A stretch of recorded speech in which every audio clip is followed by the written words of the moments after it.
شروع اللہ کے نام سے جو بڑا مہربان اور نہایت رحم فرمانے والا ہے۔ السلام علیکم معزز ناظرین و سامعین، اللہ تعالیٰ سے اس ماہ مبارک میں دعا ہے کہ اللہ تعالیٰ آپ لوگوں کو خوش و خرم رکھے اور آپ لوگوں کی تمام تکالیف پریشانیوں کو دور فرمائے، آپ کو دن دگنی رات چگنی ترقی عطا فرمائے۔ آج کی ویڈیو کا عنوان ہے قرب الہی کا ذریعہ اعتکاف۔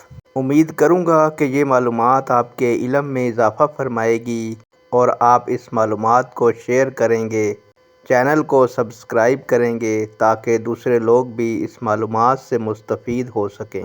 بڑھتے ہیں ویڈیو کی جانب۔ پیارے دوستو، اعتکاف کی حقیقت یہ ہے کہ ہر طرف سے یکسو ہو کر اور سب سے منقطع ہو کر اللہ سے لو لگا کے اس کے در پہ یعنی کسی مسجد کے کونا میں پڑ جائیں۔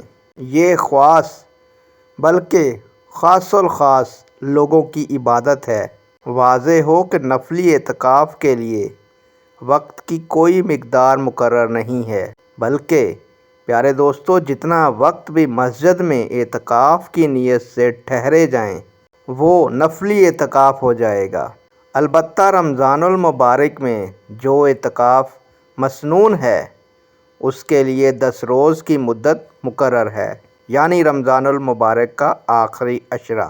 اس سے کم میں سنت ادا نہیں ہوگی۔